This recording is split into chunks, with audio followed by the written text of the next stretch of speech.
In this episode of Rental Health, we'll be opening the handbook for the recently deceased. I'm Vanessa Taylor. And I'm Denny Taylor. When I was a child, I felt different from other people. In response, I was drawn to characters who represented some otherworldly presence.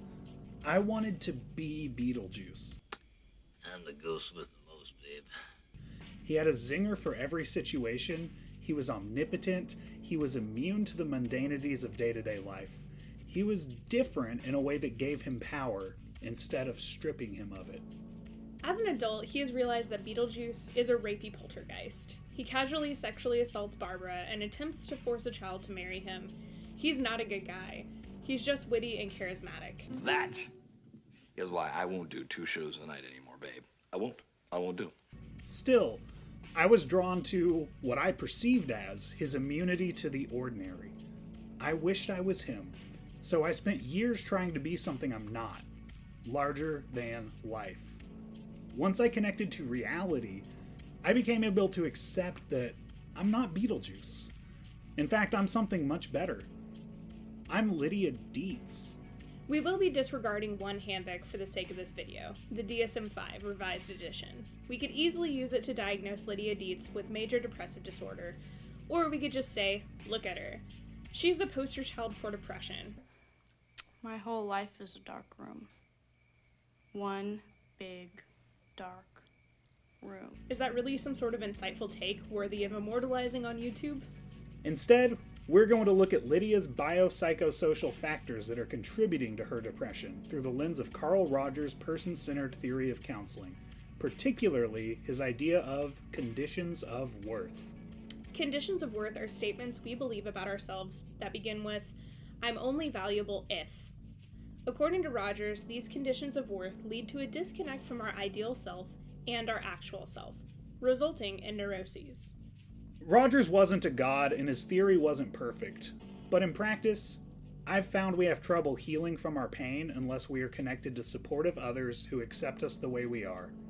And in turn, we must completely accept ourselves the way we are, without judgment. When we meet Lydia, she's completely deprived of connection and acceptance. She has recently been uprooted from her home in New York, and she has not met anyone in the middle of nowhere in Connecticut who matches her goth-forward aesthetic, and her parents consistently criticize and dismiss her. You were miserable in New York City, and now you're going to be miserable out here in the sticks. At least someone's life hasn't been upheaved. The world is a dangerous place for a 14-year-old child who is not feeling a sense of social connection. Isolated kids tend to look to fringe communities where acceptance is easier to acquire. Sometimes this leads to wonderful friendships, but not always. Lydia finds acceptance in an infinitely fringe community, the world of the dead. When Lydia discovers she is the only one who can see Barbara and Adam Maitland, she also realizes they are the only ones who can truly see her, in an existential sense. Live people ignore the strange and unusual. I myself am strange and unusual. Lydia and the Maitlands fulfill a mutual void. None of them can stand Lydia's parents, and they're all functionally invisible to them. Additionally, it is implied that the Maitlands desire a child, but have been deeply wounded by a miscarriage. Lydia needs supportive parents. I want to talk to Barbara. Adam and Barbara need a daughter. Adam, I want to be with Lydia.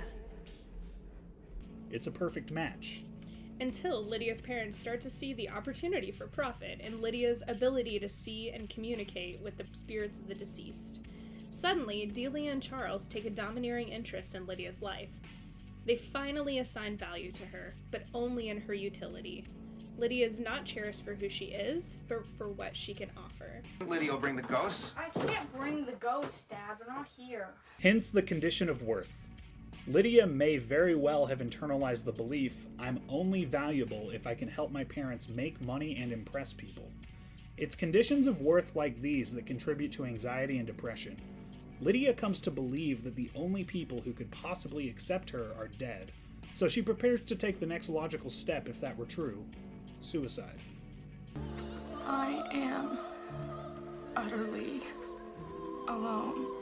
Typically, suicidal ideation is fueled less by a desire to stop living and more by a desire to stop hurting. When someone perceives that the only way to stop hurting would be to stop living, suicide becomes a more appealing option. It is untrue, obviously. There are lots of ways to stop hurting, but when you're isolated and depressed, it is significantly harder to see them. Lydia first encounters Beetlejuice after she has penned a suicide note in an attempt to be part of a community she belongs in. Now, as much as the movie romanticizes death, it actually has a hard-line, life-affirming message. I want to get in. Why? Beetlejuice is aghast at Lydia's claim that she wants to be dead, but chooses to withhold information about the afterlife from Lydia because he can tell she is vulnerable. He immediately attempts to prey upon this vulnerability and manipulate Lydia into serving his purposes. But the thing is, I can't do anything from over here. If you could get me out over there, then maybe we could talk or something. But, in order to do that, you gotta say my name 3 times. Remember what we said about isolated kids drawn to fringe groups? Yeah. Sometimes it leads them into the clutches of undead carny perverts. Barbara and Adam return and console Lydia, affirming to her that being dead won't make her problems any easier, and that they have a plan to coexist with Lydia's parents and to stay in her life. Just as things are looking up, a band of yuppies downstairs decide to intervene. To her dismay, the family decides to cut Lydia out of the picture and haphazardly resurrect her only friends in the world in an attempt to monetize them. It is at this point that Lydia is on the verge of losing all hope and becomes truly desperate, as she is the only one who cares about the lives of Barbara and Adam. And when people get desperate, they tend to walk dark paths. Lydia's dark path led her into a child marriage with a moldy Elvis impersonator. Beetlejuice. Beetlejuice. Beetlejuice. It's showtime. We'll spare you the play-by-play of how it all worked out. What matters is that Lydia has been so deprived of love and acceptance that she was willing to marry a horny poltergeist. Once Barbara saved Lydia from this horrible fate in the 11th hour, we can only assume that Lydia's parents were forced to recognize that they should stop exploiting their daughter's support system and simply let her have it. Carl Rogers theorized that humans have an actualizing tendency, meaning that when we are unencumbered by neuroses and conditions of worth, we will naturally resume our personal growth. Without much thought or effort, we'll gradually move in the direction of our highest and brightest when we have freedom from trauma, depression, anxiety, and yuppie real estate moguls. In the final scenes of the movie, we see that Lydia is smiling and connected to others. She has a light behind her eyes and seems to be enjoying life. It is implied that Adam and Barbara are the ones raising Lydia, while Charles and Delia finally get to do what they always wanted, to buzz off and not be parents. And everyone seems fine with this. Because of this mutual, unconditional positive regard, Lydia has the freedom to live, as we can clearly see that she is able to jump in the line and rock her body in time. To learn more about the works of Carl Rogers and person-centered counseling, Google it, read a book, or go to grad school at UNT. They seriously won't shut up about it. If you're experiencing suicidal ideation, please use psychologytoday.com to find a therapist in your area, or use the link in the description to contact the National Suicide Prevention Hotline. You are unconditionally worthy of love, acceptance, and support. Lydia Deetz made it through, and so can you. And parents, we leave you with this admonishment. Your children will be drawn to the people who accept them the way they are. If that's not you, we can't guarantee it will be someone with their best interest in mind.